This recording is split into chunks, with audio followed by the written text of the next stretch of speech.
Hello, everybody, and welcome to another edition of BC Buckets. I'm Matthew Brune, and joining me once again is Colin Mitchell.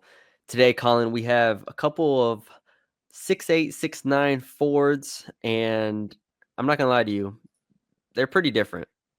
They're Yeah, pretty different. They're they pretty are different. completely different Now, almost. I do like that they're around the same age range, Mhm. 20 and 21 years old here for Penda, Noah Penda and Rasheer Fleming. That's who we are talking about today. Penda, just to give real quick, brief overview, Penda is a guy who is real creative with the ball in his hands. I think Boris Dio is kind of an overused comparison in a lot of sense, and I think I've actually used the comparison one time on one of these episodes, but Yep. I kind of love it for Penda. He is actually not my comp, but like that's kind of the type of player you're talking about, someone who likes to have the ball in his hands, creates, and then defensively, I think does a lot of good things. Rasheer Fleming does not have the ball in his hands ever. Does Ever. not like dribbling the basketball.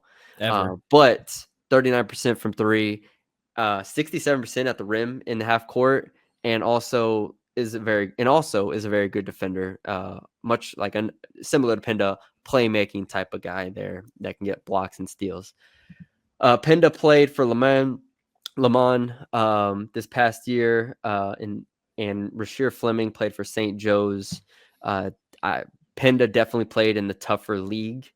That's not a question, really. Fleming didn't play in the toughest conference in college basketball at all. So we take that into account a little bit.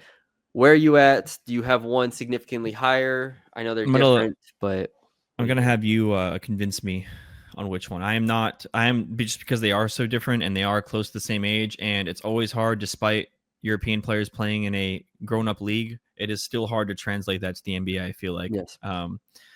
So I will decide at the end of our conversation. Okay. How's that? How's that? I initially, well, I'll try to do this, but I honestly don't have a strong feeling either way. I had Pinda one. I have a ranking 1 to 100 scale here. I had him 1 point higher than Fleming Okay. this morning. Oh, this morning. Has it Continue to changed? watch. Yes, we're recording this at 8 p.m. at night. Continue to watch. Continue to watch. Continue to watch. I now have them as the same rating. Oh. So, with that being said, the Noah Pinda aspect of it, honestly, the one thing I really love about Pinda is his offensive rebounding and his motor.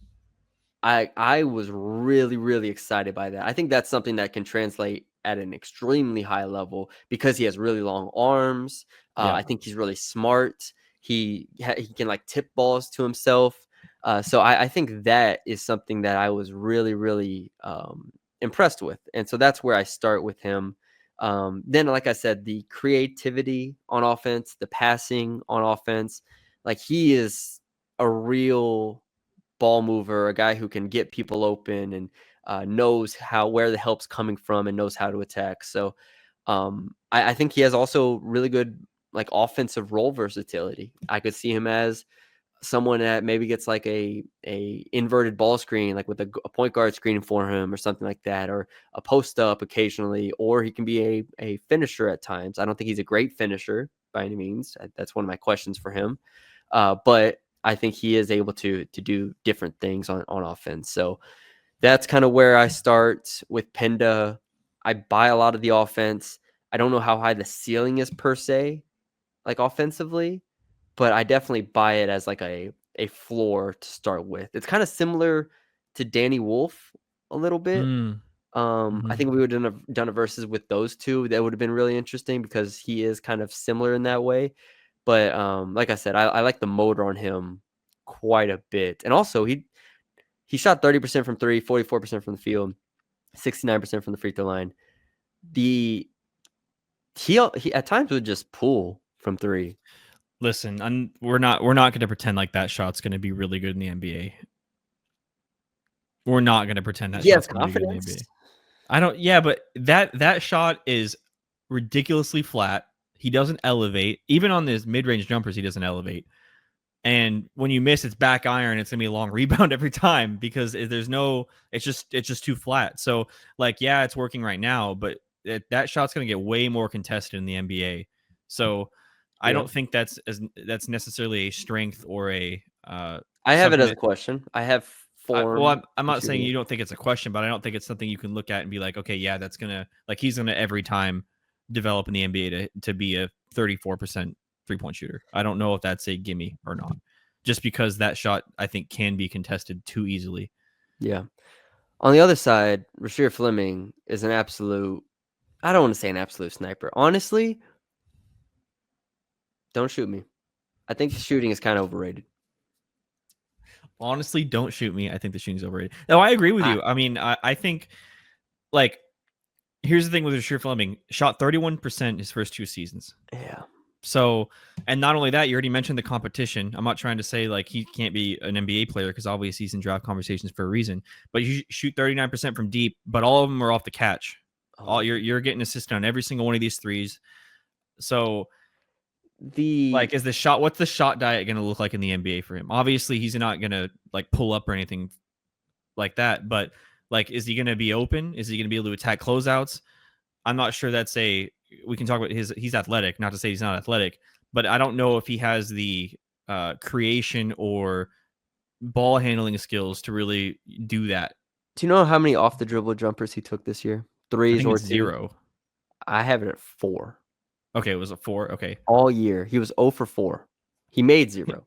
Maybe yeah. that's Okay, maybe that's what I saw. Maybe it was made 0 for 0. 4. Yeah. That's twos and threes.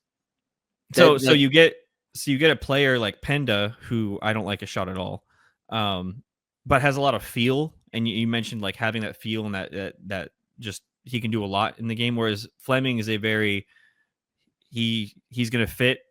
He's a square peg that's gonna fit in a square hole, and that's just yes. gonna be what he does because he doesn't really he's not a passer.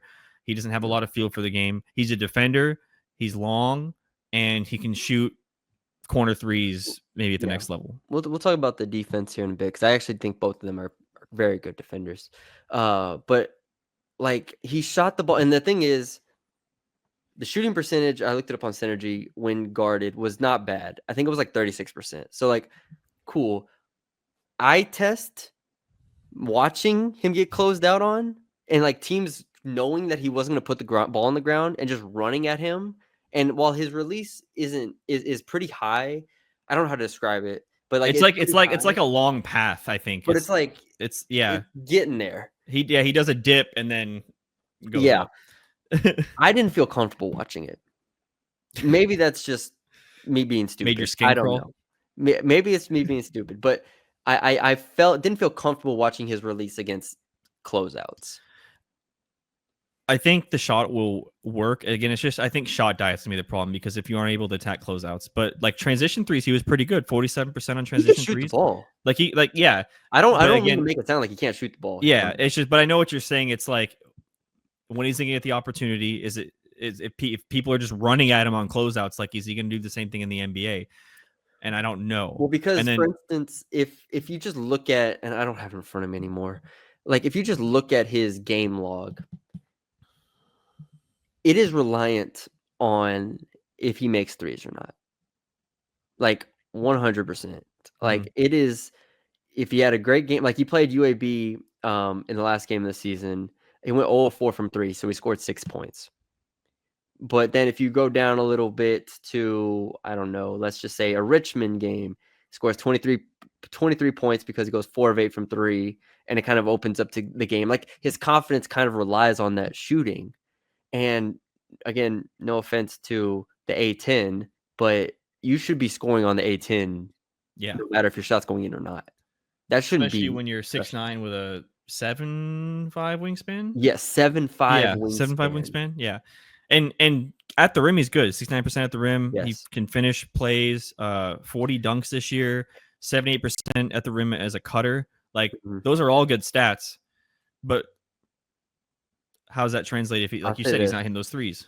He also had another thing that made me bump him up a bit was he had good games against Texas Tech and Texas. Mm-hmm. So I feel good. Back-to-back days, played well against Texas Tech and Texas in those games. Also rebounded like crazy against Texas. Was it 16 points, 20 rebounds in that game, 3 steals, 2 blocks. That was a really, really welcome sight. So again, I don't mean to make it sound like I'm down on him at all because honestly, these two guys might be both top 15 players to me. Top 15. Top 15. Wow. Lottery almost. Well, depending on how it Well, shakes top out. 15. Yeah, it depends on how you 14 is define lottery, top but 15. But 14 is lottery. But yes, yeah, you get the point. Like I don't mean to make it sound like I'm down on them. Because you just don't think he's a sniper, is what you're saying. I don't yeah, exactly. I'm not looking at him being like, "Oh, this is a step in the league, 40% three-point shooting." Yeah, It might take him a year or two to get comfortable. And in the meantime, when he's not comfortable, can he do anything else? We'll see. We'll see. yeah, I will say again, like you said, he finishes well. I think he can be used in different ways. Like he can be pick and pop, pick and roll. Like he can do those different things. He actually post ups. He was very efficient on post ups and cuts. So I I buy a lot of things with Rasheer Fleming and Noah Penda offensively. They're very different, but I like that. I like them both offensively. I don't love them both offensively, but I like them. yeah. Do you have anything else there before we flip it to defense? On Penda, I think that. And Oh, I actually like. Just to talk about this a little bit, I loved Penda's transition game. I thought that was Mhm. also very interesting. Just him with his playmaking mostly Yeah. in doing that. So He also like he doesn't really beat people clean off the dribble, but he'll like turn and do like that mid post again, kind of like Boris yeah, Diaw yeah, did. it's like the mid post into a spin, Yeah, and then it's yeah, very Boris Diaw like in yeah, that way. So I do like that as well. Let me see if I have anything. Fleming, when he does drive, he can he can like transition for one, but then also I think like he can drive gaps pretty well. yeah. Like when the ball is swung and reversed, like he can just drive it there. It's like it has to be a line drive though. Like Yes. if there's anything where he actually has to put the ball on the floor, it becomes a Don't problem. ask him to change hands. I feel like if you saw him Yeah. doing like a zigzag drill, it would be very you would struggle with it. But yes, that is offensively. Also, Fleming again doesn't get to the free throw line less than 3 times per game, and he's playing in the A10 for God's sakes. So that was not great. All right, defensively though is where I'm sold. This is what makes Mhm. them both lottery picks to me. Um, we can start with Fleming real quick. 1.5 blocks per game, 1.4 steals per game. Also a good rebounder on the defensive end. Like the length at 7'5" wingspan is very, very real. Like he sees a lot of things and he's very active. Both these guys are incredibly active.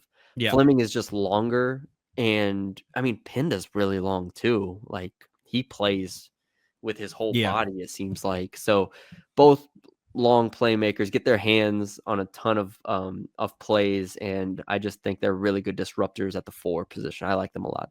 Yeah, I think Fleming for me, it's like you said, that wingspan, like him being able to just disrupt passing lanes, and then that's where he likes to, line drive and transition. But um yeah, I mean, good rebounder, good post defender. You already kind of mentioned that. I actually like his mobility. I think that's kind of intriguing. Like I don't think he can right now, but I think eventually he could get down to like defending threes and be Penda? switchable. No, I'm talking about Fleming. Fleming right Okay. now. And be switchable on the wing a little bit. Um, just that versatility, and then being long enough, not necessarily strong enough, but long enough to defend the 5. I think in certain situations, depending on who's out Yes. there. He does a good job walling up, like, against Yeah, bigger ones and just being yeah, like, "I not have gambling a extremely lot. long arms. I'm just gonna put them up, and you shoot over Yeah. me." Penda, same type of thing. Like very like when you watch him, he's very mature when he plays. Like he's not going to overwhelm you with length in the same way Fleming does, but he doesn't really gamble a lot. At least I didn't think so.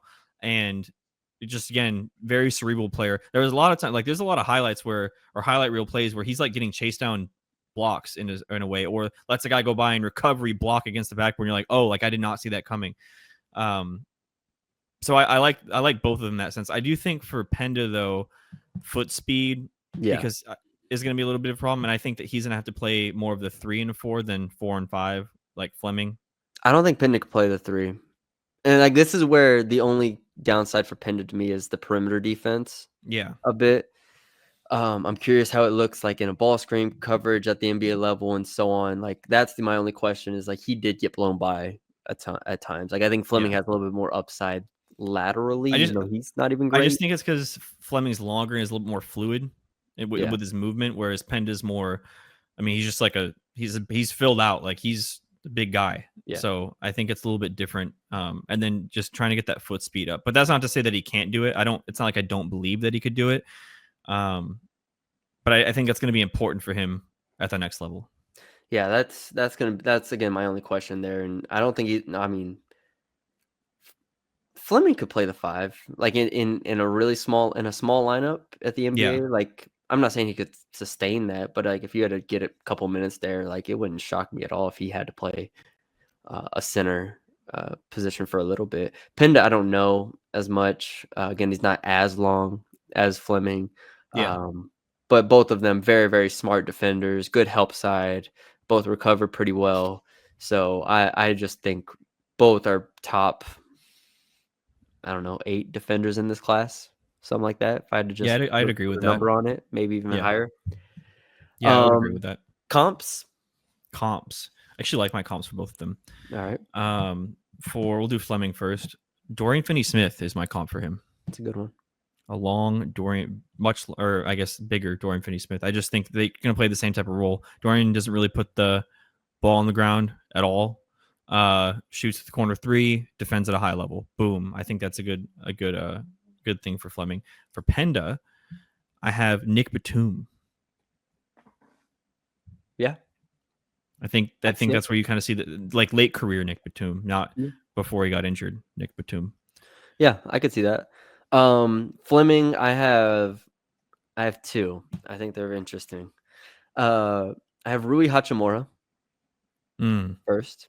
Again, 3 and D, long 4 type guy there. That he's a better shooter than Hachimura probably right now, but regardless. And then I have Toronto Serge Ibaka. Toronto Serge Ibaka. For Rasheer Fleming. Toronto Serge Ibaka was shooting 40% from 3, for those who don't know. And obviously on the NBA Finals. He had to fill out a little bit, but I think I like that comp. Yes. Help side guy, active guy. Can play 4 out. Yeah. I like that. That's interesting. I like that. I actually like that one a lot. We'll stick with that one then. Serge Ibaka. Wow. Not OKC Serge Ibaka, because that's too lofty. That's to play the shit. Raptors one is a lot more smarter, like, help side stuff. All right, no Penda. I've already said Boris Dio a couple times there. I do see that one for anybody who wants to use it. I went with Paul Millsap. I think a young Paul Millsap, the way he can put the ball on the ground, and then also, like we said, the mid post type thing, and the feel for the game for Millsap and whatnot. Like I think there is a reasonable body composition comparison and just overall like how they play offensively type thing there with those two. So I like that one too. Those are 2 good ones. Look at us. I really like mine too, and I like yours better. Look at us. Wow.